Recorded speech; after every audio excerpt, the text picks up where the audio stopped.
अस्सलामुअलैकुम dear student, उम्मीद करती हूँ आप सब खैरियत से होंगे। This is me Umme ऐमान। Student, आज के इस वीडियो में हम अपने चैप्टर नंबर 3 जो कि बॉटनी का है, सेल स्ट्रक्चर एंड फंक्शन, उसको मजीद डिस्कस करेंगे। पिछली वीडियो में हमने सेल स्ट्रक्चर के जो चैप्टर है उसमें कुछ इंट्रोडक्शन देखा था, कुछ टेक्निक को डिस्कस किया था कि जब हम सेल को ब्रीफली डिस्कस करेंगे, सेल की ऑर्गेनेलीज को, उसके स्ट्रक्चर को, उसके फंक्शन को, तो उसकी स्टडी करने के लिए स्टूडेंट हमें टेक्निक्स की ज़रूरत पड़ेगी ताकि हम उसे इन डिटेल डिस्कस कर सकें। ठीक है, तो मैंने आपको प्रीवियस वीडियो में कुछ टेक्निक्स के नाम बताए थे जो कि आपकी बुक में मौजूद है। आज उसी टेक्निक को हम बिल्कुल ब्रीफली और इन डिटेल डिस्कस करेंगे। सही है, अब यहाँ पर मैंने आपके लिए जो है वो कुछ टेक्निक्स को सम अप करके, समराइज करके लिखा है। ठीक है, ये एक लाइन जो फर्स्ट लाइन है ये नंबर 1 हेडिंग को डिस्क्राइब कर रही है, नंबर 2 लाइन जो हमारे पास है वो नंबर 2 हेडिंग को। तो ये आपके पास पॉइंट्स नहीं है। अगर आपसे एग्जाम में पूछा जाए तो आप कभी भी पॉइंट में मत लिखिएगा इन टेक्निक को, बल्कि इसे अच्छे से डिस्क्राइब कीजिएगा। ठीक है, तो सबसे पहले इस टेक्निक को पढ़ने से पहले अगर हम थोड़ा सा एग्जाम पॉइंट ऑफ व्यू से देखें, क्योंकि काफ़ी स्टूडेंट मुझे जो है वो कमेंट में कहते हैं कि कुछ इंपॉर्टेंट क्वेश्चन के हवाले से गाइड कर दें, तो मेरी रिसर्च के मुताबिक मैंने 5 पेपर्स को चेक करते हुए देखा और फिर आपको ये बता रही हूँ कि आपके एग्जाम्स में इस तरीके की जो डेफिनेशन है, या तो ये एमसीक्यूज पॉइंट ऑफ व्यू से, या डेफिनेशन से, या कंप्लीट प्रोसीजर्स आ सकता है। ठीक है, कि हमारे पास जैसे कि फर्स्ट हेडिंग हमारी जो फर्स्ट टेक्निक है सेल्फ रेक्टिनेशन, उसका प्रोसीजर क्या है। ठीक है, तो फिर हमें इन डिटेल जो है उसे एक्सप्लेन करना पड़ेगा।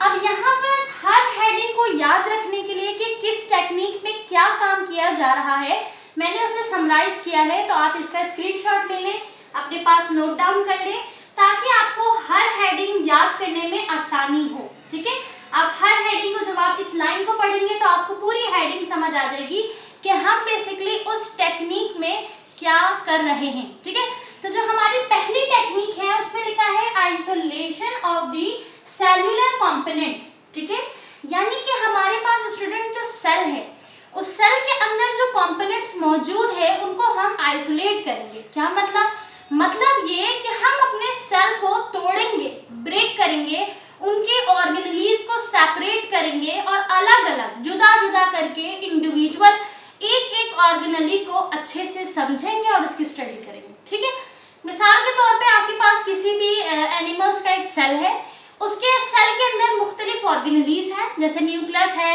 साइटोप्लाज्म एक अलग हिस्सा है, फिर हमारे पास माइटोकॉन्ड्रिया है, गोल्जी एपरेटस है। अब आपको न्यूक्लियस की स्टडी करनी है। अब न्यूक्लियस तो सेल के अंदर है। ठीक है, तो आप उस सेल को क्या करोगे, उसमें से न्यूक्लियस को निकालोगे।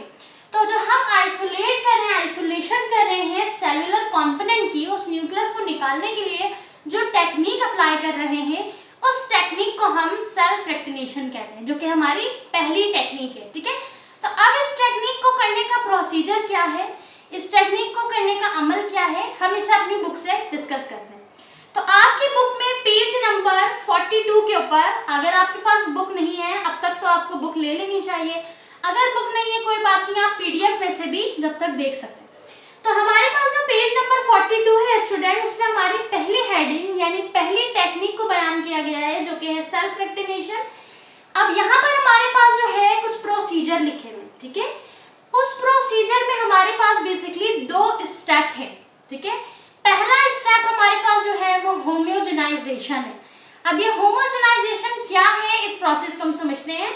तो लिखा हुआ है it is the first step of cell fractionation. ये सेल्फ रेक्टिनेशन का पहला स्टेप है। सेल्फ रेक्टिनेशन मैंने आपको समझा दिया, यानी जिसमें हम सेपरेट कर रहे हैं सेल कंपोनेंट को, आइसोलेट कर रहे हैं। स्टार्ट में आपके पास लिखा है isolation of cellular component to determine their structure and chemical composition is called cell fractionation. Cell fractionation में, अच्छा, अगर आपसे कोई ये सवाल पूछे कि हम बेसिकली सेल्यूलर कंपोनेंट को आइसोलेट क्यों कर रहे हैं, हम उन्हें आइसोलेशन में क्यों लेके जा रहे हैं, उन्हें अलग अलग क्यों करके स्टडी कर रहे हैं, उसकी वजह क्या है, तो उसका रीजन ये है कि हमें उस सेल के न्यूक्लियस, अगर हम न्यूक्लियस को अलग कर रहे थे तो हमें उस न्यूक्लियस की केमिकल कंपोजिशन के बारे में जानना है, उसके स्ट्रक्चर के बारे में जानना है।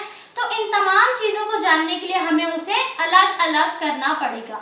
ठीक है स्टूडेंट, उसके बाद हमारे पास लिखा है कि ये जो हमारे पास वेरियस प्रोसीजर है सेपरेट करने का सेल ऑर्गेनेलीज को, ये बेस करता है उसकी साइज के और उसके डेंसिटी के ऊपर। यानी हमारे पास जो पहली टेक्निक है वो किसके ऊपर डिपेंड करती है, आपके सेल ऑर्गेनेलीज के साइज के ऊपर और उसकी डेंसिटी के ऊपर। ठीक है स्टूडेंट, तो आपको ये सेल फ्रैक्शनेशन समझ आ गया आई होप। अब हम इसके स्टेप को समझते हैं, ठीक है, कि बेसिकली इस टेक्निक में क्या हो रहा है। हम सेपरेशन तो कर रहे हैं ऑर्गेनेलीज को सेल के अंदर से, अब किस तरीके से कर रहे हैं, तो हमारे पास यहाँ पर दो स्टेप है। होमोजेनाइजेशन जो है पहला स्टेप, सबसे पहले हम इसे होमोजेनाइजेशन क्यों बोल रहे हैं, क्योंकि इस प्रोसेस को करने के लिए हमें एक मशीन की जरूरत पड़ेगी और उस मशीन का नाम है होमोजेनाइजर। ठीक है, जैसे यहाँ पर मोटर मशीन भी लिखा गया है, लेकिन होमोजेनाइजर कंप्लीट बात को एक्सप्लेन कर रहा है कि होमोजेनाइजर एक ऐसी मशीन है आपके पास जो कि सेल्यूलर कंपोनेंट को सेपरेट करेगी सेल में से। ठीक है, यानी कि अब यहाँ पर आगे प्रोसीजर लिखा हुआ है कि हमारा सेल जो है, हम एक लार्ज नंबर में सेल्स को लेंगे जो कि सिमिलर टाइप ऑफ सेल है। ठीक है,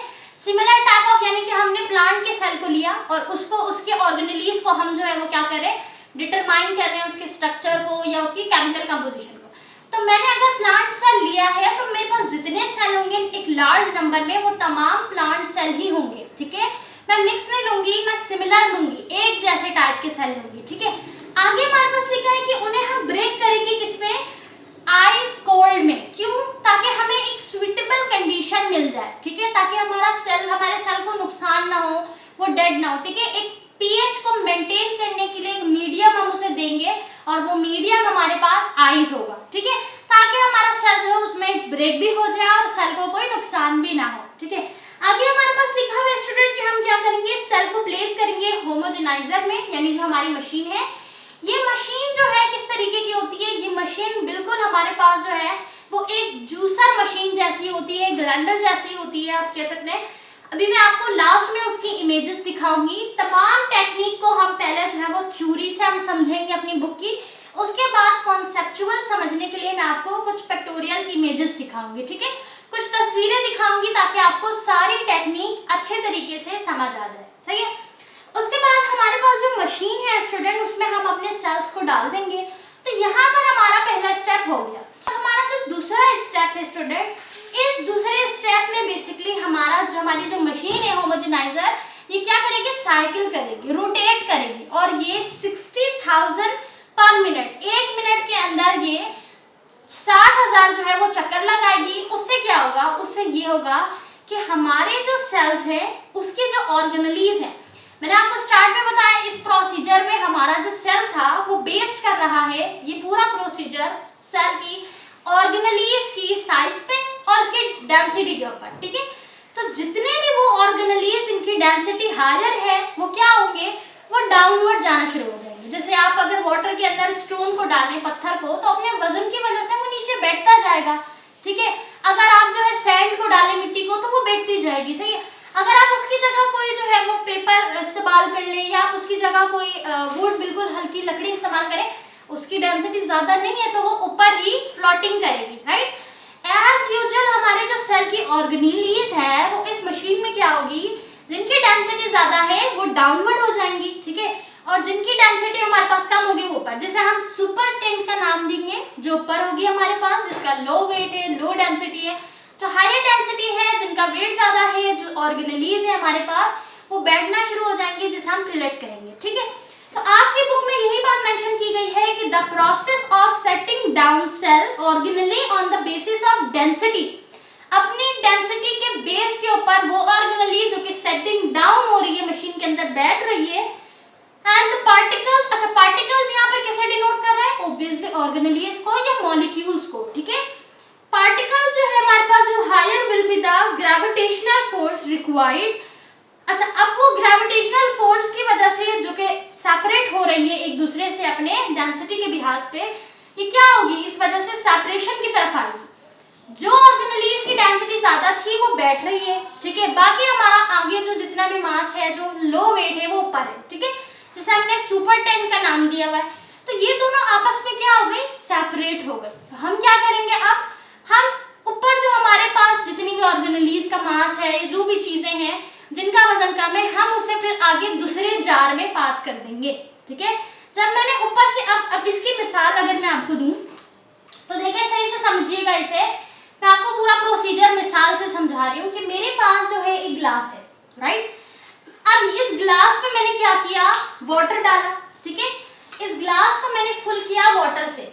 ठीक है, वाटर डालने के बाद मैंने इसमें कुछ सैंड्स डाल दी, मिट्टी, सैंड डाला तो बिजली सैंड इसके नीचे जाके बैठ जाएगा स्टूडेंट। ठीक है ना, अपनी डेंसिटी के ऊपर, अपनी मास के ऊपर बैठ जाएगा। अब मैंने क्या किया, जो वाटर था ऑब्वियसली ज्यादा से ज्यादा उसका कलर चेंज हो जाएगा मिट्टी की वजह से। ठीक है, आपने मड वाटर देखा होगा, नीचे मिट्टी की तह होती है, जो मड होता है हमारा, कलर वाटर का चेंज हो जाता है। हाँ, जब वो बैठ जाती है तो ऊपर का पानी साफ हो जाता है। ठीक है, अब मुझे जो है ना वो वाटर, उसके अंदर जितना भी उसकी मजीद चीजें हैं, जो मॉलिक्यूल्स हैं, मुझे उस मॉलिक्यूल की जरूरत है। तो मैंने क्या किया, दूसरा ग्लास रखा और सारा वाटर इसमें ट्रांसफर कर दिया। ठीक है, उसके बाद नीचे जो सैंड थी मैंने उसे रहने दिया, पूरा वाटर हटा दिया, सैंड रहने दिया।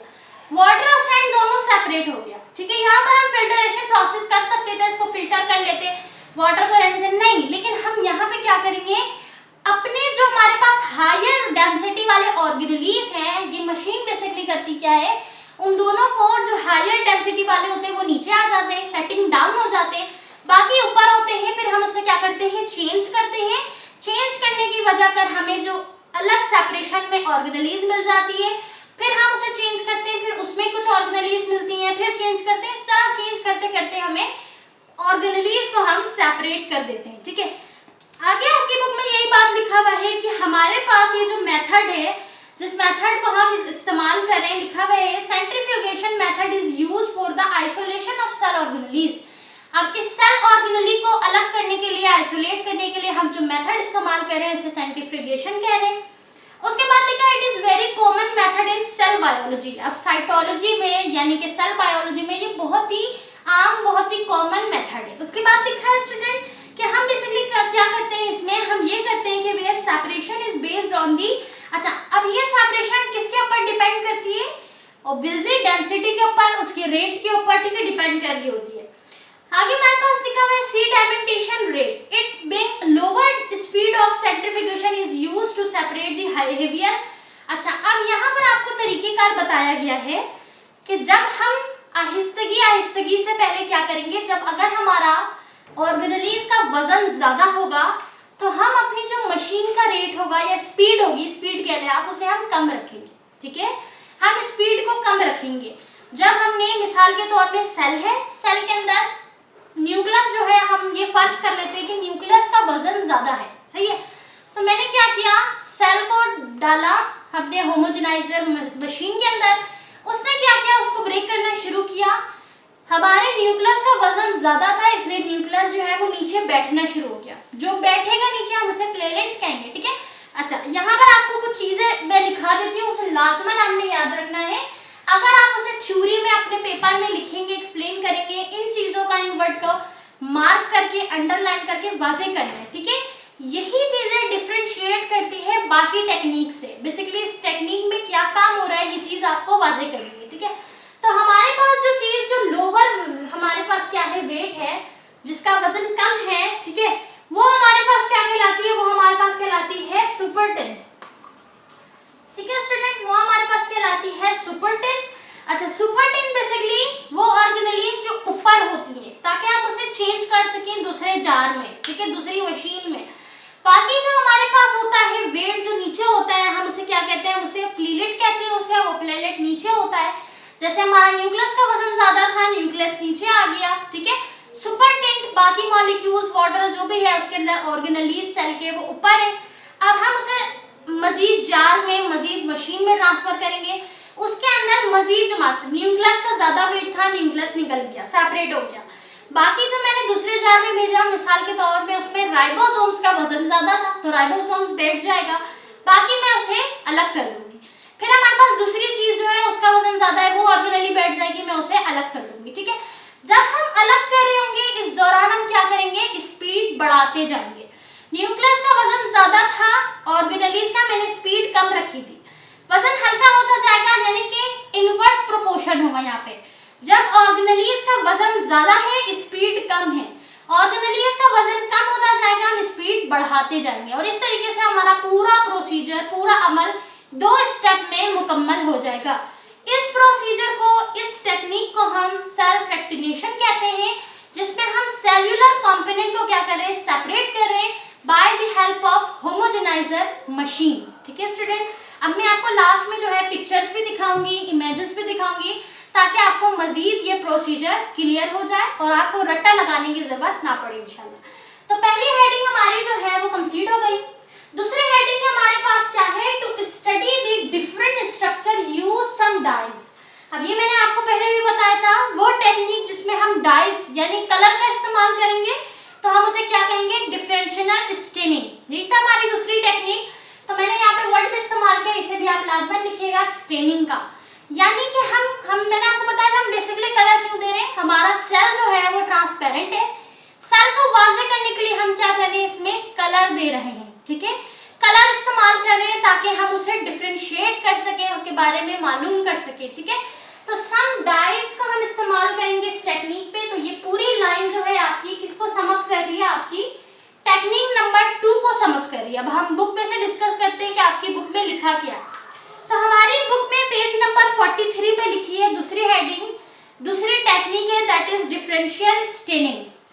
यहाँ पर लिखा है इन द सेल्स और tissue some structures are transparent. अब हमारे सेल के अंदर कुछ सेल के ऑर्गेनेलीज या टिश्यू जो है वो कैसे हैं, उनका स्ट्रक्चर ट्रांसपेरेंट है, नजर नहीं आता, ट्रांसपेरेंट है।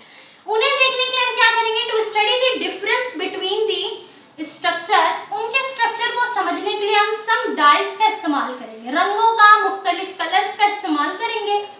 Are use which are absorb differentially. अच्छा, ये क्यों करते हैं, ताकि वो एब्जॉर्ब कर ले कलर अपने ऊपर। एब्जॉर्ब करने के बाद हमें क्लियर इमेज जो है वो माइक्रोस्कोप में अगर हम देख रहे हैं तो उसमें माइक्रोस्कोप में क्लियर इमेज जो है वो वाज़े। ठीक है, इसकी भी कुछ इमेजेस मैंने रखी है, वो आपको जरूर शेयर करूंगी कि हमने किस तरीके से ऑर्गेनेलीज को देखने के लिए हम उसमें डाइस का इस्तेमाल करते हैं, ताकि हमें उनके स्ट्रक्चर जो है वो वाज़े हो जाए कि इसका न्यूक्लियस कहाँ है, इसका माइटोकॉन्ड्रिया कहाँ है, इसका साइटोप्लाज्म कहाँ है। तमाम ऑर्गेनेलीज के स्ट्रक्चर को, सेल स्ट्रक्चर को वाज़े करने के लिए हम बेसिकली इसमें डाइस का इस्तेमाल कर रहे हैं। सही है, लास्ट में लिखा है हमारे पास, for example for different type of WBCs are used different dyes. This technique is called staining and the process where different dyes are used at the another called differential staining. यहाँ पर आपको एक example दी गई है RBCs की, ठीक है, WBCs की, यानी कि व्हाइट ब्लड सेल की। तो व्हाइट ब्लड सेल जो है वो मुख्तलिफ टाइप के, उनको समझने के लिए हम स्टेनिंग का इस्तेमाल करें, डाइस का इस्तेमाल करें। इस प्रोसेस को हम डिफरेंशियल स्टेनिंग कहते हैं। तो जब भी डाइस का वर्ड हो जिसमें हम कलर्स को दे रहे हैं, ठीक है, यानी कि मुख्तलिफ टेक्निक जो है सेल ऑर्गेनेलीज को रंग दे रहे हैं मुख्तलिफ, ताकि हमें उनका स्ट्रक्चर, केमिकल कंपोजिशन समझ आ जाए। सही है, तीसरी टेक्निक जो है हमारे पास स्टूडेंट्स में हम क्या करते हैं, ट्रीटमेंट ऑफ डिफरेंट डिजीज। अब मैंने आपको पहले बताया था जब ट्रीटमेंट ऑफ डिफरेंट डिजीज करेंगे किसी सेल ऑर्गेनेलीज में, विच मींस माइक्रो डायसेक्शन। सही है, आगे लिखा है bye the help of microscope, इसलिए हम माइक्रो डायसेक्शन कर रहे हैं। यानी कि मैंने आपको पहले बताया जैसे कोई ऑर्गेनिज्म है, उसका सेल है, उस सेल के अंदर, ठीक है, जैसे कि हमारे सम टाइम बंदे को ट्यूमर होगा, ब्रेन कैंसर है, ठीक है, फिर उसे कोई और किस्म का कैंसर है, कोई हार्ट डिसऑर्डर है। तो इस डिसऑर्डर से, इस कैंसर से हम क्या करते हैं, जब हमें उस सेल का पता चल जाए कि हाँ इस सेल की वजह से ये कैंसर या ये ट्यूमर या ये डिसऑर्डर बढ़ रहा है, तो हम पूरी कोशिश करते हैं, जो हमारे डॉक्टर्स होते हैं पूरी कोशिश करते हैं कि डायरेक्ट उस सेल्स को जो डैमेज कर रहा है, जो डिसऑर्डर का सबब बन रहा है, जो कॉज बन रहा है, हम डायरेक्ट उसे ही क्या करें, हटा दें। मिसाल के तौर पे आपने कोई चीज़ बनाई है, फॉर एग्जांपल आपने कुकिंग की है, तो आपने चेक किया कि इस बार जो हमने कुकिंग की थी उसका जायका कुछ और है, पिछली बार हमने कुकिंग की थी यही चीज़ बनाई थी और उसका जायका कुछ और था। Due to the reason of some spice, some salt, कुछ साल्ट्स की वजह से, कुछ जो है आपके मसालों की वजह से टेस्ट आगे पीछे हो गया। फिर आपने देखा कि भाई अगर मैंने ये चीज़ इसमें इस्तेमाल की तो इसका जायका इतना अच्छा नहीं है, हाँ अगर मैंने ये चीज़ इस्तेमाल ना की तो इसका जायका अच्छा है। तो आप क्या करोगे, इसे अगली बार हटा दोगे। आपको वजह पता चल गई, जायका खराब किस वजह से हो रहा है, या कोई भी काम आप कर रहे हो उस काम में आपका वो काम खराब हो रहा है, रीज़न उसका ये है, तो आप क्या करोगे, काम हटाओगे या रीज़न हटाओगे। रीज़न हटाओगे कि मुझे वजह जो है वो पता चल गई है, तो मैं कोशिश करूंगी कि वो चीज़ हटाओ। एज यूजुअल जब किसी सेल में कोई बीमारी हमें वाज़ेह हो रही हो कि वो इस हिस्से की वजह से या पूरे टिश्यू में इस एक सेल की वजह से ये जो है वो बीमारी, डिसऑर्डर, ये ट्यूमर, कैंसर फैल रहा है, तो मैं पूरी कोशिश करूंगी कि उसे हटा दूं। ठीक है, पूरा ऑर्गन नहीं हटाया जाएगा, उसमें से उस डिसऑर्डर वाले सेल्स को हटाया जाएगा या उसके हिस्से को हटाया जाएगा। तो उसे हटाने के लिए जो टेक्निक्स हम यूज करते हैं उसे हम माइक्रो डायसेक्शन कहते हैं। ठीक है, अब इसको बेसिकली किया किस तरह जाता है, तो आपकी बुक में लिखा हुआ है कि micro dissection is a technique to isolate specific cell with the help of microscope. हम इसे बिना माइक्रोस्कोप के तो कर भी नहीं सकते, क्योंकि हम सेल को जब नॉर्मल आइज से नहीं देख सकते तो हम उसके डिजीज को कैसे पकड़ेंगे। ठीक है, तो हम पहले सेल को चेक करेंगे bye the help of microscope, क्योंकि सेल इज द माइक्रोस्कोप। तो हम माइक्रोस्कोप की मदद से पहले उस सेल को देखेंगे, उसके डिसऑर्डर को देखेंगे, फिर उसे ट्रीट करेंगे। आगे हमारे पास लिखा है it is used in biological research. ये टेक्निक इस्तेमाल की जाती है बायोलॉजिकल रिसर्च में। ठीक है, to find out the role of development and treatment. अब किसी चीज के डेवलपमेंट के लिए या फिर ट्रीटमेंट के लिए, जैसे ब्रेन है, नर्व सेल्स है, हार्ट है, कोई भी इशू हो जाएगा, ट्यूमर हो गया, तो हम ऐसे सूरत हाल में चेक करेंगे। अगर हमें वजह पता चल गई then we do this technique. हम इस टेक्निक को इस्तेमाल करते हुए डायरेक्ट माइक्रो डायसेक्शन करेंगे। ठीक है, आगे हमारे पास एक और चीज है कि माइक्रो डायसेक्शन के दौरान स्टूडेंट, जब हम किसी चीज को रिपेयर कर रहे होते हैं, ठीक है, रिपेयरिंग नहीं हुई, जब हम रिपेयर कर रहे हैं, उसे सेट कर रहे हैं, तो हम क्या करते हैं, हमें ये इमेजेस नजर आती है, क्योंकि ये माइक्रोस्कोपिक है, तो हमें ये इमेजेस नजर आती है on the large TV screen. ठीक है, हमें एक लार्ज टीवी स्क्रीन के ऊपर नजर आती है या हमें एक लार्ज मॉनिटर के ऊपर नजर आती है। कब? जब हम डायसेक्टिंग कर रहे होते हैं। डायसेक्टिंग के दौरान हमें एक लार्ज मॉनिटर पे या लार्ज टीवी स्क्रीन पे जो है नजर आ रहा होता है, फिर उसके हिसाब से हम क्या करते हैं, डायसेक्ट कर देते हैं उस हिस्से को जो बीमारी की वजह बन रहा है। ठीक है, तो दूसरी टेक्निक में हम क्या करेंगे, जस्ट माइक्रो डायसेक्शन करेंगे माइक्रोस्कोप की मदद से। उसके बाद हमारे पास यहीं पे लिखा हुआ है in this technique the image on the screen of large screen on TV, यानी हमारे पास एक लार्ज स्क्रीन पे नजर आती है। चौथी हमारे पास जो टेक्निक है दैट इज सेल टिश्यू और an organ grow artificial medium.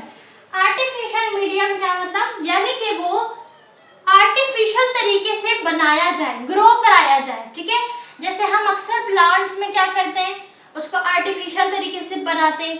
ठीक है, यानी कि हम एक हिस्सा हटा के कट करके, ठीक है, उसे मजीद ब्रीडिंग करवाते हैं, ग्रो करवाते हैं दूसरे हिस्से के साथ। ठीक है, जैसे आपने मैट्रिक क्लास में इसे पढ़ा होगा कि हमने मुख्तलिफ तरीके से, जैसे बर्डिंग है, फिर हमारे पास और मजीद तरीके आर्टिफिशियल जिसे इस्तेमाल करते हुए हम क्या करते हैं, प्लांट को ग्रोथ करवाते हैं।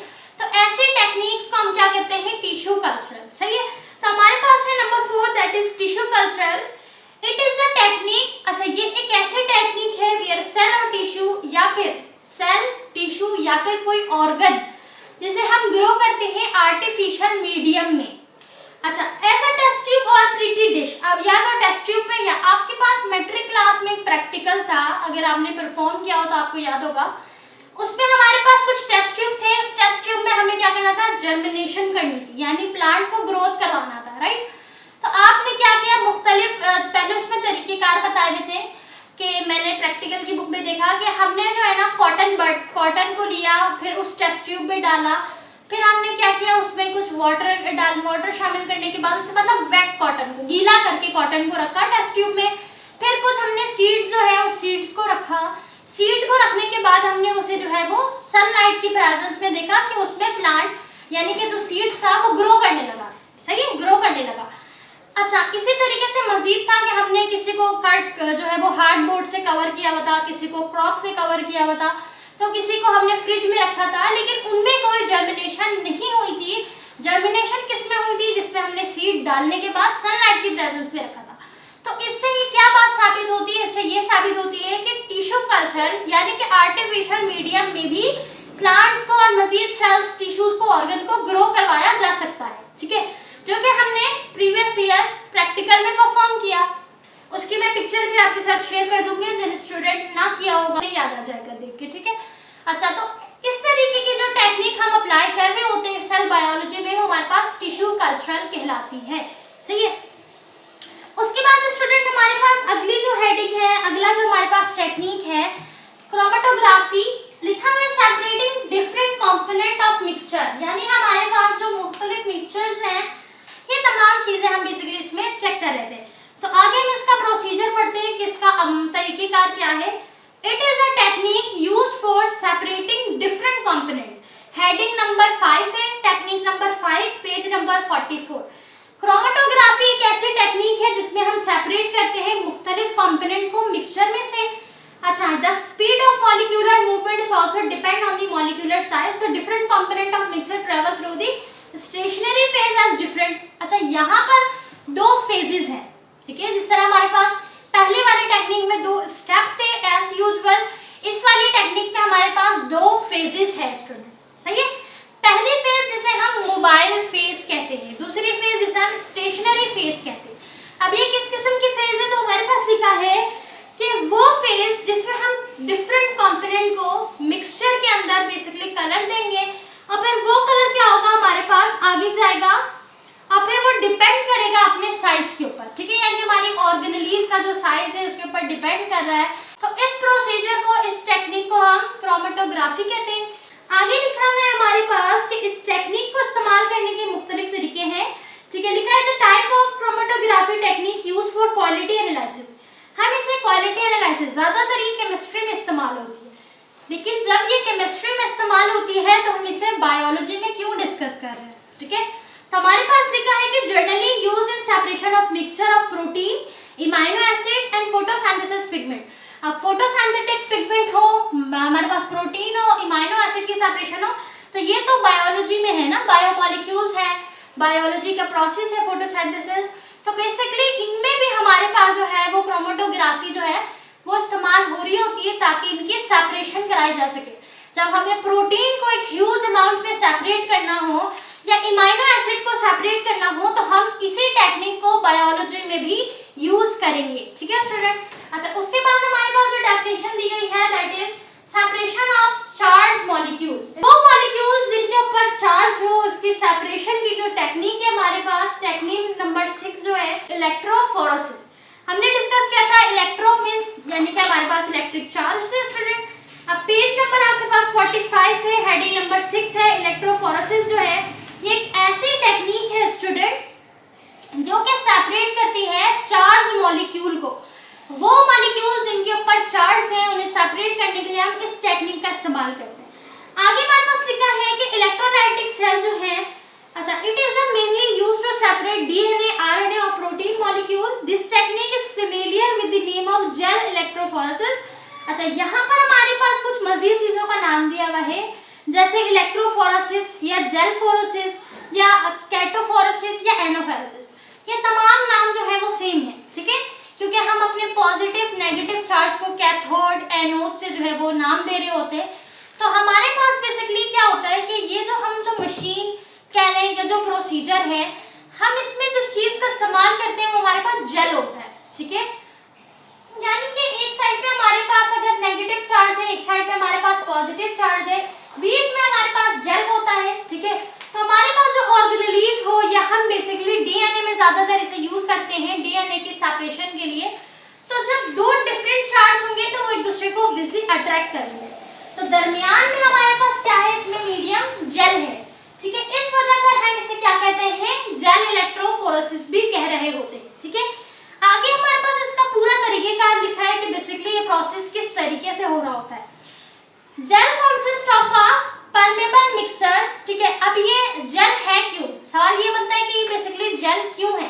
तो ये जेल स्टूडेंट इसलिए है क्योंकि ये परमेबल है, यानी कि ये अलाउ कर रहा है कि हमें जो है वो किन किन चीजों को गुजारना है। तो जब हम किसी ऑर्गेनेलीज को सेपरेशन कराएंगे तो ये जेल अलाउ करेगा कि इसमें से ये क्या हो, इसलिए गुजर सके, सेपरेट हो सके।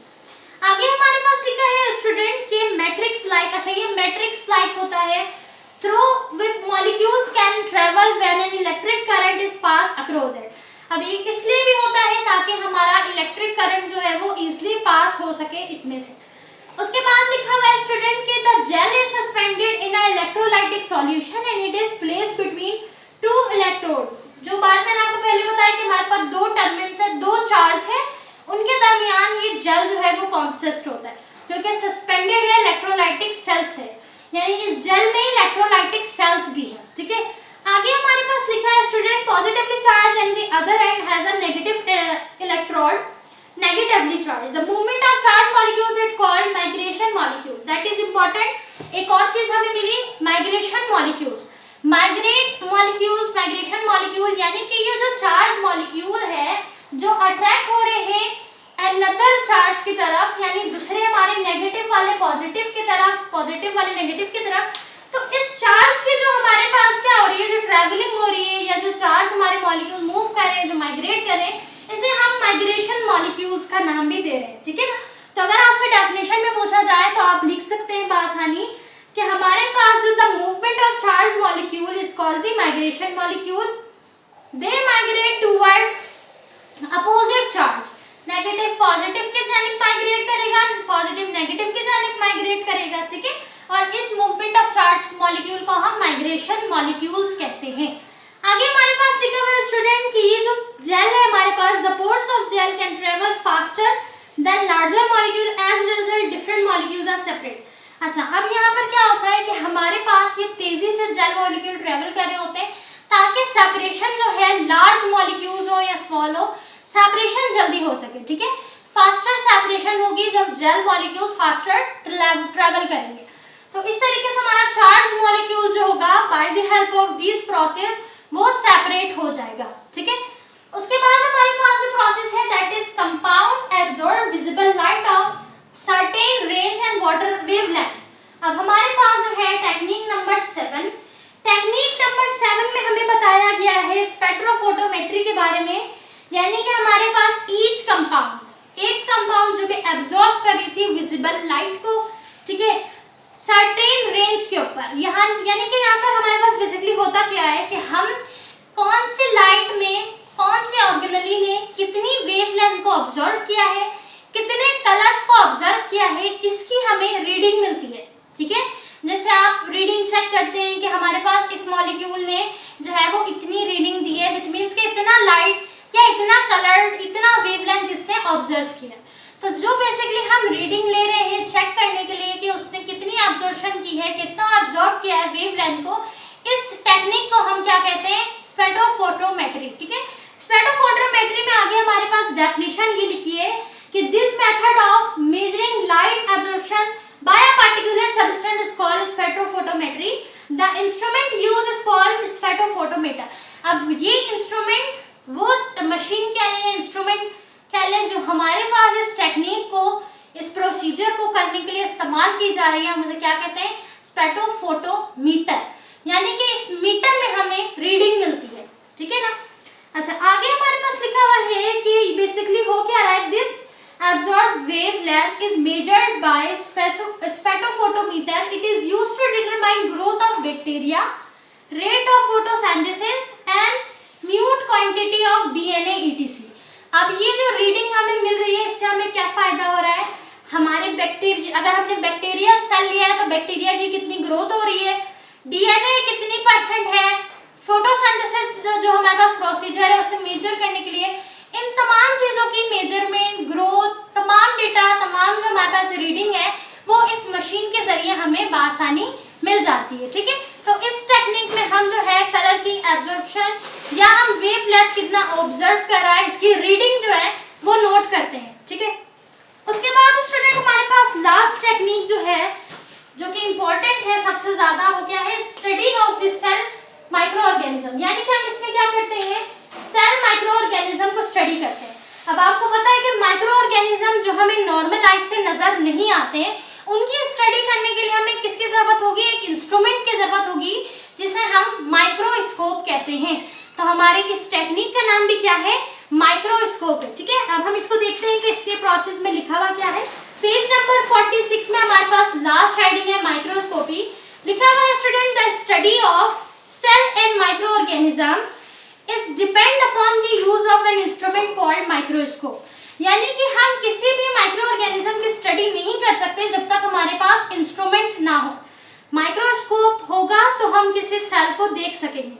अब ये चीज आपने क्लास 9th में चैप्टर 4 सेल्स एंड टिश्यू में इन डिटेल डिस्कस की होगी कि हमारे पास माइक्रोस्कोप में दो चीजें होती हैं जो हमें बता रहा होता है वो किसी भी इमेजेस के बारे में, that is first magnification and second one is resolution. Magnification यानी कि हमारा जो सेल है हम उसे इस पिक्चर को जो कि हम अपनी स्पेसिमेन जो है हमारे पास स्लाइड में हम रखते, देखिए हमारे पास जो माइक्रोस्कोप है ये हमारे पास क्या है, एक माइक्रोस्कोप है, राइट। अच्छा ये मैंने रफली सा एक माइक्रोस्कोप बना दिया।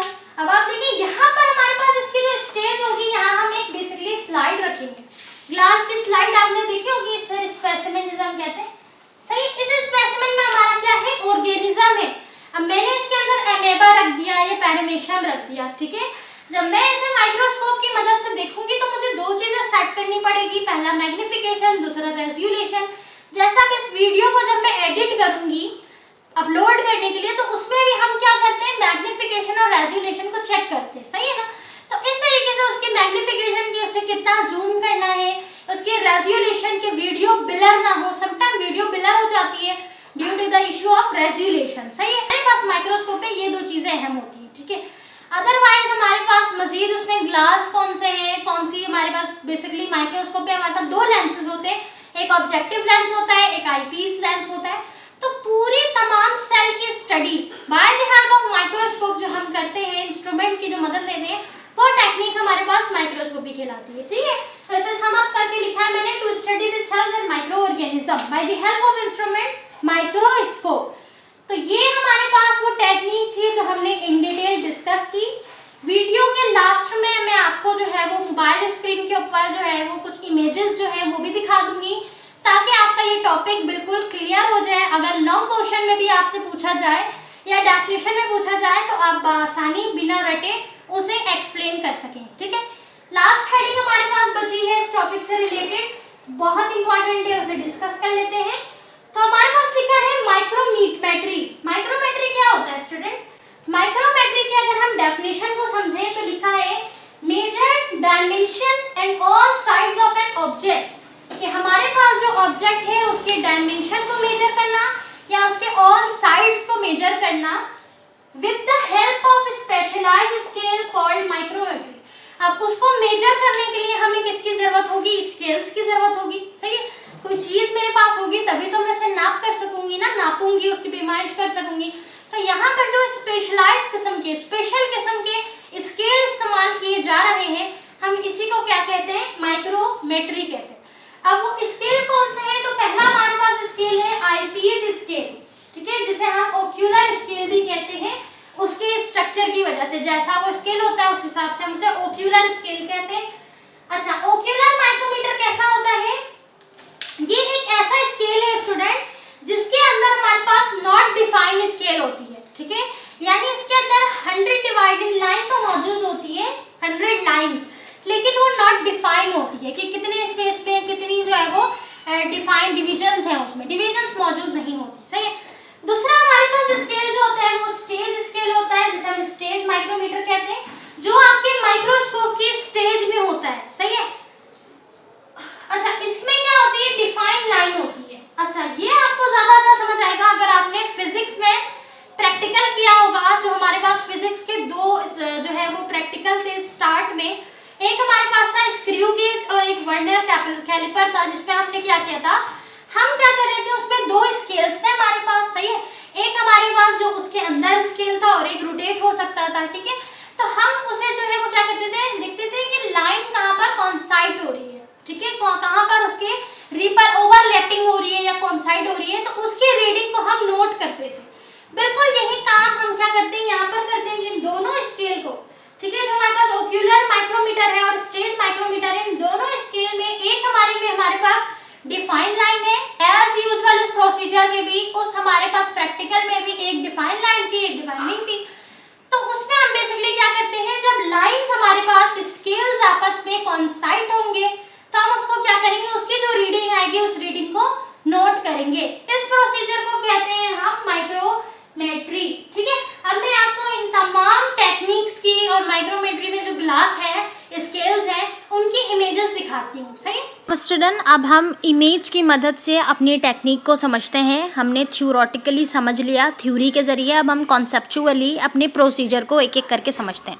Hair is the some picture of cell technique. यहाँ पर मैंने कुछ इमेजेस जो है वो सेव की है, तो हम इससे समझने की कोशिश करते हैं, ठीक है। तो हमारे पास सबसे पहली टेक्निक जो है सेल फ्रैक्शनेशन स्टूडेंट। तो सेल्फ फ्रैक्टिनेशन में हमारे पास हमने डिस्कस किया था कि हमारे पास 2 स्टेप होते हैं। एक हमारे पास होमोजेनाइजेशन होता है। अब देखिए होमोजेनाइजेशन यानी कि जो हमारे पास होमोजेनाइज़र मशीन है वो किस तरीके से वर्क कर रही थी। हमारे पास हमने सिमिलर टाइप ऑफ सेल लिए थे, तो ये जो हमारे पास सिमिलर टाइप ऑफ सेल थे इसमें हमारे पास ये सेल को ब्रेक करेगी, तोड़ेगी, ठीक है, ये मशीन। और तोड़ने के बाद जो इसमें सेल ऑर्गेनेलीज है स्टूडेंट, वो सेल ऑर्गेनेली हेवियर होने की वजह से सेटिंग डाउन हो जाएंगे। ऊपर का जो हमारे पास बाकी जो सेल की ऑर्गेनेलीज जो हिस्सा बचेगा हम उसे दूसरे जार में ट्रांसफ़र करते जाएंगे, जैसे आपके पास ये डायग्राम में बना हुआ है, ठीक है। अब देखिए यहाँ पर हमारे पास ये पहला जो जार है या ट्यूब आप कह लें, इसके अंदर हमारे पास टिश्यूज सेल जो है वो मौजूद है, ठीक है। यहाँ पर हमारे पास बेसिकली क्या मौजूद है, ये देखिए यहाँ पर हमारे पास मौजूद है टिश्यूज सेल, ठीक है। यहाँ पे सिमिलर टाइप ऑफ सेल है। अब जब हम इसे होमोजिनेट करेंगे स्टूडेंट, तो होमोजिनेट होने पे ये आपस में देखिए मिक्स हो गया बिल्कुल और ब्रेक होना शुरू कर देगा। स्टार्ट में हम जो स्पीड है वो कम रखेंगे इस मशीन की, हमने इसे 10 मिनट रखा, ठीक है, चूँकि ये 80 ग्राम है 800 ग्राम है सॉरी, और हमने इसे 10 मिनट रखा है। तो इसका जो हेवियर पार्ट होगा, जो हमारे पास प्लेलिट होगा, यानी कि जो न्यूक्लियाई है हमारे पास, जो यानी कि सेल्यूलर ऑर्गेनेली है न्यूक्लियाई, वो आपस में क्या होगा, नीचे बैठना शुरू हो जाएगा, सेटिंग डाउन होना शुरू हो जाएगा। और ऊपर का जो हिस्सा होगा यानी कि हमारा सुपरिटेंट, ठीक है, यानी कि जो लाइट वेट हमारे पास बाकी जो ऑर्गेनेलीज है हम उसे क्या करेंगे, दूसरे जार में ट्रांसफ़र कर देंगे। तो हमें इस तरीके से न्यूक्लियाई जो है वो सेपरेट होके मिल जाएगा।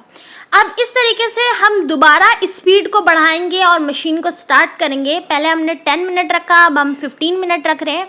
तो उससे क्या होगा, मज़ीद ये ब्रेक होगा और जो न्यूक्लियाई के बाद मज़ीद हेवियर ऑर्गेनेलीज थे वो सेटिंग डाउन होना शुरू हो जाएंगे। जैसे हमारे पास है माइटोकॉन्ड्रिया। अगर ये प्लांट का सेल होगा तो क्लोरोप्लास्ट सेटिंग डाउन होना शुरू हो जाएगा, और अगर ये एनिमल्स का सेल है तो एनिमल्स के सेल में तो क्लोरोप्लास्ट नहीं होता, तो उसमें माइटोकॉन्ड्रिया क्या करेगा, सेटिंग डाउन होना शुरू हो जाएगा। अच्छा, अब हमारे पास जो ऊपर सुपरिटेंट बचे हैं हम उसे दूसरे जार में ट्रांसफर। अब देखिए साथ साथ कलर भी चेंज हो रहा है, क्योंकि इसमें से ऑर्गेनेलीज निकाल रहे हैं ऑर्गेनेलीज, ठीक है, अलग हो रहे हैं, सेपरेट हो रहे हैं। हमने जार चेंज कर दिया, ठीक है। अगली जार में हमारे पास स्टूडेंट हमने पहले रखा था 10 मिनट, फिर हमने रखा 15 मिनट। अब हमने इसी मशीन को स्पीड बढ़ाई और इसे रखा 60 मिनट। 60 मिनट में हमारे पास क्या हुआ स्टूडेंट कि ये जो हमारे पास जो हेवियर ऑर्गेनेली थे, जैसे कि हमारे पास पीसीस ऑफ प्लाज्मा मेम्ब्रेन, ठीक है, या फिर इंटरनल मेम्ब्रेन जो थे वो अलग हो गए। ऊपर का जो सुपरिटेंट था वो हमने दूसरे जार में ट्रांसफ़र कर दिया। अब हमने 3 घंटे इसको जो है वक्त दिया, मज़ीद टाइम बढ़ाया, स्पीड बढ़ाई, ठीक है। 10 से स्टार्ट किया था, हम 3 घंटे पे आ गए, 3 घंटे हमने बढ़ाया। तो बाकी के जितने भी छोटे लाइट हेवियर जो थे, अब तो कुछ बचा नहीं उसमें, तो जो भी सेल में अंदर जो लाइट बचा होगा वो भी सेटिंग डाउन हो जाएगा। जैसे कि यहाँ पे लिखा है राइबोसोम्स, ठीक है, तो राइबोसोम्स बच गया, ऊपर का सुपरिटेंट हम अलग कर देंगे। तो इस तरीके से हम सेपरेशन करेंगे सेल्स की by the procedure, by the technique of cell fractionation, ठीक है स्टूडेंट। अच्छा, उसके बाद यहाँ पर ये जो डायग्राम है ये किस चीज़ की है, ये डायग्राम हमारे पास है माइक्रो डायसेक्शन की। अब देखिए ये हमारे पास टिश्यू सेक्शन हो रहा है, यानी कि इस टिश्यू में हमारा कोई ना कोई क्या है, टारगेट सेल है, यानी इस सेल में कोई ना कोई डिसऑर्डर होगा या कोई ना कोई प्रॉब्लम होगी, इसे हमें डायसेक्ट करना है, इसकी डायसेक्शन करना है। तो अब हमने क्या किया, इसे जो है वो सेट किया अपने ग्लास पर इस टिश्यू को, और हम इसे माइक्रोस्कोप की मदद से, माइक्रोस्कोप को इस्तेमाल करते हुए हम क्या करेंगे स्टूडेंट, इसमें से अपने टारगेट सेल को डायसेक्ट करने, उसकी डायसेक्शन शुरू करेंगे, ठीक है स्टूडेंट। अब हमारी इस स्क्रीन के ऊपर चूँकि हमारा जो टिश्यू है, जो सेल है, वो हम नॉर्मल आई से नहीं देख सकते हैं, हम यूनिसेल्युलर, हम नॉर्मल आँखों से उसे नहीं देख सकते। तो हम क्या करेंगे स्टूडेंट, उसमें बेसिकली हम ये काम करेंगे कि हमारे पास ये जो सेल्स होगा, हम माइक्रोस्कोप की मदद से देख रहे हैं, तो ये हमें कहाँ नज़र आएगा, हमें टीवी स्क्रीन पे नज़र आएगा, ठीक है। यहाँ हमारे पास लेज़र की टेक्नोलॉजी को हम मज़ीद यूज़ करेंगे, माइक्रोस्कोप को यूज़ करेंगे, तो इस तरीके से हम इसे देख सकेंगे और हमारा जो सिलेक्टिव, जो हमारा टारगेट है, उसको हम क्या करेंगे, डायसेक्ट कर देंगे। तो ये है हमारे पास माइक्रो डायसेक्शन। उसके अलावा ये हमारे पास कौन सी टेक्निक है, ये हमारे पास टेक्निक है टिश्यू कल्चरल की, ठीक है। टिश्यू कल्चरल में स्टूडेंट हम बेसिकली क्या कर रहे होते हैं, आर्टिफिशियल मीडियम का इस्तेमाल कर रहे होते हैं। अब वो आर्टिफिशियल मीडियम क्या है, जैसे मिसाल के तौर पे हमें यहाँ पर प्लांट की ग्रोथ करवाना है आर्टिफिशियल तरीके से, ठीक है।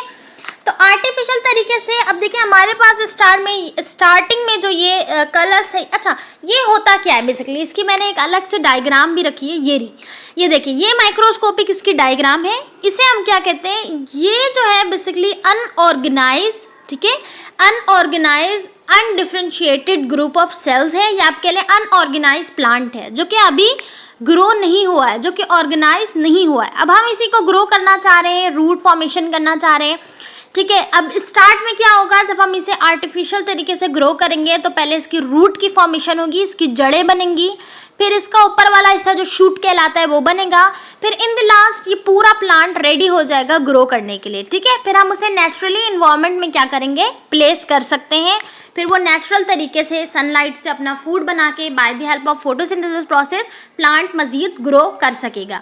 तो इसको हम कहते हैं, इस टेक्निक को आर्टिफिशियल कल्चरल। अब यहाँ पर भी वही डायग्राम हमारे पास दी गई है कि हमने किस तरीके से किया है। अच्छा यहाँ पर हमने क्या किया है, जो हमारे पास एक लीफ था उस लीफ को हमने कट करके जो है उसकी मदद से मज़ीद प्रोडक्शन करवाई है, आर्टिफिशियल प्रोडक्शन करवाई है, ठीक है। हमेशा जो है कहा जाता है, जैसे फॉर एग्जांपल एलोवेरा अगर हो, ठीक है, तो जैसे कि ये मिसाल के तौर पे हमारे पास एलोवेरा है, ठीक है, एक पॉट में, मैं अगेन ड्रॉ कर देती हूँ। ये हमारे पास आ गया जी एलोवेरा का जो है वो एक पॉट है, सही है। अच्छा अब मुझे जो है चाहिए कि मेरे पास मज़ीद एलोवेरा के जो हो प्लांट के पॉट हों, तो मैं क्या करूँगी, अगर मेरे पास कोई एलोवेरा को निकालने के लिए कोई और नहीं है, कोई और पॉट नहीं है या वो नहीं है, तो मैं क्या करूँगी, इसी एलोवेरा में से कट करके इसका हिस्सा जो है वो उसे फर्टिलाइज़ करूँगी, मतलब उसको लगाऊंगी उसके सॉइल में, मिट्टी में, और मज़ीद जो चीज़ें उसे प्रोवाइड करूँगी, तो फिर क्या होगा कि उसकी रिप्रोडक्शन स्टार्ट हो जाएगी। उसके लिए मैं क्या करूँगी, इसको डायसेक्ट करूँगी, कट करूँगी। अच्छा हम थोड़ा सा तिरछा कट करते हैं, ठीक है, ताकि प्लांट जो है जो उस एलोवेरा में से हमने कट किया है वो हिस्सा भी ना ख़राब हो, मतलब वो मज़ीद ग्रो करने के काबिल रहे, और जब हम दूसरा जो है प्लांट हम उसमें जब लगाएंगे, दूसरे पॉट में लगाएंगे, तो वो भी मज़ीद ग्रो करे, ठीक है। तो हम इस तरीके से इसको कट करते हैं हाफ में। जैसे ये अगर हमारे पास है तो हम ऐसे कट करेंगे, कभी भी यूँ नहीं कट करेंगे, यूँ कट करेंगे। तो देखें यहाँ पे डायग्राम में भी इसी तरीके से कटिंग की गई है, क्यों, ताकि ये आर्टिफिशियल तरीके से मज़ीद इस प्लांट को, ये जिस चीज़ का भी प्लांट है इसको मज़ीद ग्रो करवा सके। तो यहाँ पर हमारे पास टिश्यू सैंपल है, ठीक है, प्लांट का। अब ये टिश्यू सैंपल जो है वो प्लेस्ड कर दूंगी मैं किसी भी ग्रोथ मीडियम में, किसी भी जो कंटेन कर रहा होगा न्यूट्रंस को, ठीक है। अब ये सिंपली एक सैंपल क्या होगा, डेवलप्ड होगा इनटू टाइनी प्लांट, छोटे छोटे पत्ते इसके अभी निकले हैं, फिर आहिस्ता आहिस्ता करके कंप्लीट ग्रो हो जाएगा, तो हम इसे किसी प्लांट की मज़ीद जगह पे इसे ट्रांसफ़र भी कर सकते हैं। तो ये जो प्रोसीजर है किसी आर्टिफिशियल मीडियम को इस्तेमाल करना, दैट इज़ टिश्यू कल्चरल, ठीक है, ये एक टेक्निक है।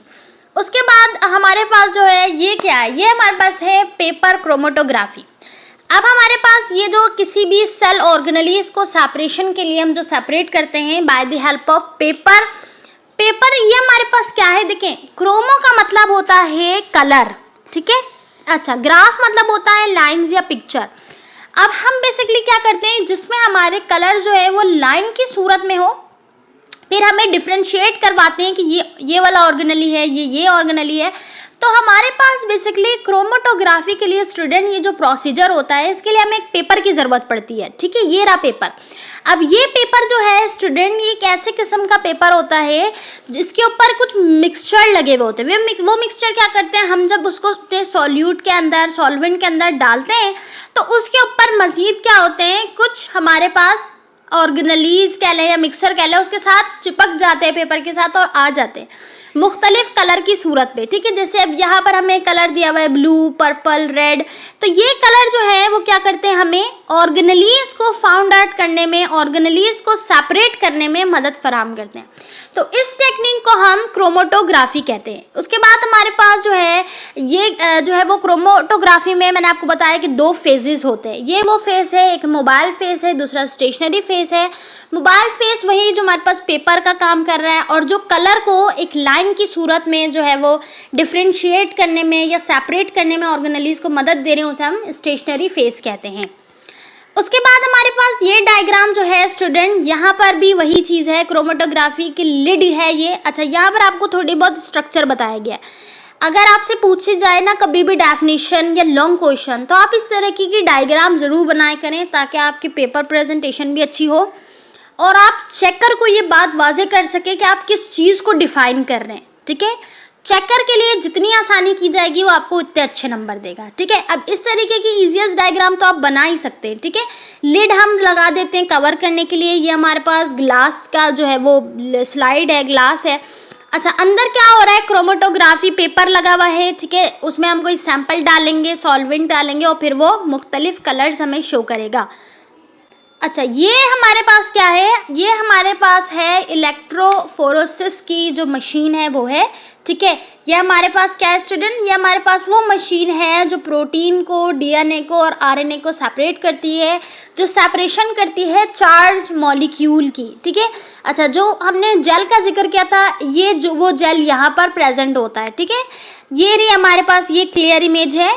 अच्छा, इसके एक साइड पे पॉजिटिव चार्ज होगा, एक साइड पे नेगेटिव चार्ज होगा, दोनों एक दूसरे को अट्रैक्ट करेगा और बीच में हमारे पास क्या होगा स्टूडेंट, बीच में हमारे पास जेल प्रेजेंट होगा। अच्छा, ये हमारे पास क्या है स्टूडेंट, ये हमारे पास जो है वो मशीन है स्पेक्ट्रोमेट्री की। ठीक है, यानी कि हमारे पास ये स्पेक्ट्रोफोटोमीटर है। स्पेक्ट्रोफोटोमीटर यानी कि हमें जो है वो रीडिंग नोट करके देगा कि हमारे पास जो वेवलेंथ आ रही है, जो कलर ऑब्जर्व कर रहा है वो कितना। तो यहाँ पर हमारे पास रीडिंग आएगी। ये सैंपल है जिसके अंदर हमने जो अपने ऑर्गेनेलीज को या उसके जो मिक्सचर है, सॉल्वेंट्स हैं, उसको रखा है ताकि हमें वेवलेंथ का, उसके कितने कलर उसने एब्जॉर्ब किया है, इस टेक्निक की मदद से पता चल सके। अच्छा, उसके बाद हमारे पास टेक्निक थी माइक्रोस्कोप का हम इस्तेमाल करते हैं। तो यहाँ पर हमारे पास जो है मैग्नीफिकेशन को वाजे किया गया है कि किस तरीके से हम माइक्रोस्कोप की ऑब्जेक्टिव लेंस पे, यानी हम अपनी स्लाइड पे देखिए, हम अपनी स्लाइड के ऊपर अपना सब्जेक्ट रखते हैं और ऑब्जेक्टिव लेंस से उसको देखते हैं तो हमें एक वर्चुअल इमेज नज़र आती है, बिल्कुल मैग्नीफाइन करके, उसकी बढ़ा के। ठीक है, ये भी हमारे पास मैग्नीफिकेशन को ज़ाहिर कर रहा है। अच्छा, ये क्या है हमारे पास, ये है रेजोल्यूशन। अब इस पिक्चर को देखें और इसको देखें, कितनी ब्लर है और ये क्लियर है। क्यों, इसकी रेजोल्यूशन ज़्यादा है। ठीक है, तो ये होती है हमारे पास दो मेन इंपॉर्टेंट चीज़ें हैं। अच्छा, एक चीज़ मैं वीडियो में आपको बताना भूल गई थी, एक और चीज़ भी होती है माइक्रोस्कोप में। एक तो मैग्नीफिकेशन होती है, दूसरी रेजोल्यूशन, तीसरी हमारे पास जो होती है वो कॉन्ट्रास्ट होती है। यानी कि हमारी जो ज़्यादा डार्कर एरिया होता है, ठीक है, बिल्कुल डार्कर एरिया। अब देखिए यहाँ पर आपको वाजे होगा, इसमें जब हम अपने माइक्रोस्कोप, अगर आपने कभी यूज़ किया हो तो आपने देखा होगा, जब हम अपने स्लाइड्स में, स्पेसिमेन में जब अपने सब्जेक्ट को रखते हैं, अपने ऑर्गेनिज्म को रखते हैं, तो हमें वो इस तरीके से नज़र आ रहा होता है। ठीक है ना, तो उन्हें वाजे करने के लिए हमें इर्द गिर्द का जो उसकी जो स्पेस होती है उसे डार्कर करना पड़ता है ताकि हमें वो क्लियर नज़र आ सके। ठीक है, यहाँ पर भी आपको एक पैरामीशियम है, इसमें बिल्कुल क्लियर वाजे हो रहा होगा कि इस पैरामीशियम में देखें, इसके अगर हम इसे इस तरीके से लेते हैं, लो पे लेते हैं, तो हमें इसकी ऑर्गेनेलीज क्लियर नहीं होती। अब यही इमेज हमने थोड़ा जो है थोड़ी हाई पे लिया है तो हमें ये थोड़ा वाजे हो रहा है। अब हम इसके इर्द गिर्द के स्पेस को डार्क कर दें और इस पर फोकस करें तो हमें अब इस पर इसके ऑर्गेनेलीज, इसके जो हिस्से हैं, इसका स्ट्रक्चर जो है वो एक एक चीज़ें वाजे होना शुरू हो जाएगी।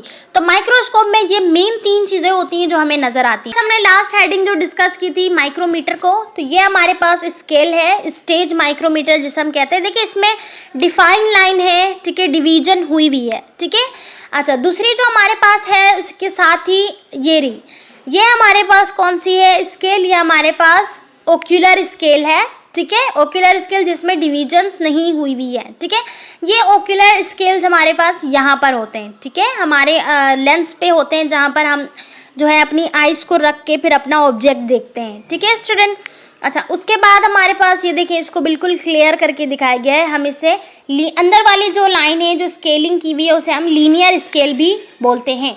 तो यहाँ पर कुछ इमेजेस थी हमारी टेक्निक से रिलेटेड। आई होप कि आपको इस इमेजेस की मदद से अपना कॉन्सेप्ट जो है वो क्लियर हो गया होगा।